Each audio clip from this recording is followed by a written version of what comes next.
দায় দায়িত্ব আমরা নিতে পারবো না। আমরা বলেছি যে ষড়যন্ত্র চক্রান্তের মধ্যে দিয়ে এই সম্পদ লুটপাট হচ্ছে এবং ষড়যন্ত্র চক্রান্তের মধ্যে দিয়ে ভয়ভীতি ত্রাসের রাজত্ব কায়েম করেই কারখানা বন্ধ করা হয়েছে। সুতরাং সকল শ্রমিক নেতাদের অবস্থান সম্পর্কে আমরা সুস্পষ্ট ধারণা আমরা দিতে পারবো না, সকলের দায়িত্ব আমরা নিতে পারবো না। শ্রমিকদের কথা যেটা বলেছেন, শ্রমিকদের কলোনি থেকে বিদায় করে দেওয়া হয়েছে। শ্রমিকদের কর্ম নাই, শ্রমিকরা বেকার। অধিকাংশ শ্রমিকরা অন্যত্র কর্মের প্রয়োজনে গেছেন, কেউ কেউ গ্রামে চলে গেছেন। সুতরাং সেই শ্রমিকরা যে ঐক্যবদ্ধ হয়ে প্রতিবাদ করবেন, সেই প্রতিবাদ করার মতো অবস্থা নাই। এর বন্ধ প্রথম কারণটা হচ্ছে যে বিদেশ থেকে যখন কোনো কাগজ আমরা আমদানি করতে হতো তখন শুল্ক দিয়ে আমদানি করতে হতো এবং বিক্রয় করলেও এই কাগজ যখন বিক্রয় হতো ক্রয় করতে গেলেও শুল্ক দিতে হতো। কিন্তু সরকার, তৎকালীন সরকার হঠাৎ করে শুল্ক প্রত্যাহার করে নিল।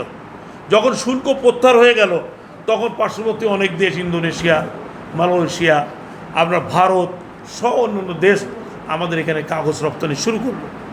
এর পাশাপাশি কিছু আপনার প্রাইভেট কারখানা, বসুন্ধরা গ্রুপ তার ভিতরে অন্যতম একটা কারখানা, একাধিক কারখানা, এরা একটা না অনেক, এরকম প্রায় বেসরকারি প্রায় 100-100 আপনার কাগজ কল তৈরি হলো।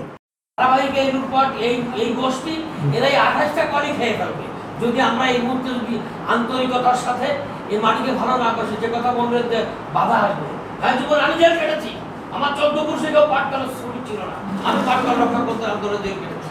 আমার কারণ এই ভালোবাসা আপনারা যদি কর্মে রেখেন, আমরা ছিলাম, আছি, থাকবো, নাগরিক সমাজ কল্যাণ নেতৃত্ব থাকবে, অগ্রগতা করেছে। জেল খাটা ভয় আমাদের দেখায় লাভ নাই, আমরা জেল খাটবো। কি 5টা কলকারখানার আমরা বলেছেন, আপনার সত্য কথা যে 5টা কলকারখানার কেউ টাকা পাইনি রিয়েলি, কিন্তু ওই কলকারখানার কোনো শ্রমিক নাই তো, ওদেরকে পাঠাই দিত অনার অর্ধার জীবনের ঝুঁকিতে দূর দূরান্ত চলে গেছে। ওরা আমাদের এখানে নালিশ করবে যে জলদি জলদি কেটে যাবো, আমরা যাই, মারাও গেছে, আমরা যাই, আপনাদের ভালোবাসা চাই। আসেন না সবাই মিলে একটু এই অসহায় মানুষগুলো শ্রী সংগ্রাম গড়ে তুলে এই কলকারখানাগুলো চালিয়ে দিলে আমি কেন দেবো।